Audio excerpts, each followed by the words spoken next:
এ যেন এক টুকরো ফুলের রাজ্য। সৃষ্টিকর্তা একদিক দিয়ে কেড়ে নেয়, আবার অন্য দিক দিয়ে সেই শূন্যস্থানটা পূরণ করে দেয়। সৃষ্টিকর্তা যা করে সবসময় ভালোর জন্যই করে। আমার বাগানের সুন্দর চন্দ্রমল্লিকাগুলো নষ্ট হয়ে যাওয়াতে ভীষণ মন খারাপ হয়েছিল। মাত্র কয়েকদিনের মধ্যেই আমার বাগানের সব ফুলকে হার মানিয়ে যেন এই সুন্দর ডালিয়া ফুলটা মাথা চারা দিয়ে উঠেছে।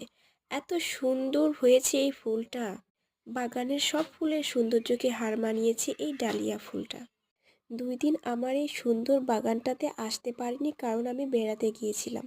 2 দিন পর এসে দেখি বাগানের সবগুলো গাছ নেতিয়ে পড়েছে। সেই সাথে এই ডালিয়া ফুলটা এত সুন্দরভাবে ফুটেছে। বেশি দেরি না করে আমার সবগুলো গাছে পানি দিয়ে দিলাম। গাছগুলো তেমন কোনো ক্ষতি না হলেও আমার গাছের কিছু কিছু ফুল একদমই মরে গিয়েছে, যেগুলো আর সম্ভব নয় ঠিক হওয়া।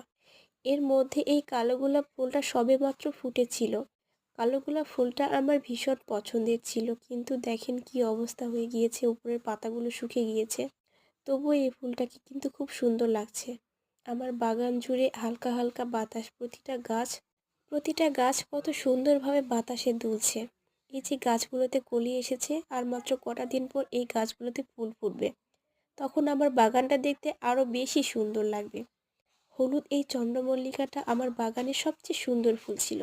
ফুলগুলো আস্তে আস্তে শুকিয়ে নষ্ট হয়ে যাচ্ছে। এই বাগানের এক পাশে ফুল নষ্ট হয়ে যাচ্ছে, অন্য পাশের গাছগুলোতে আবার নতুন করে সুন্দর ফুলের দেখা দিচ্ছে। এটা কি ফুলের গাছ বলুন তো? এটা হচ্ছে, আমি নিজেও জানি না।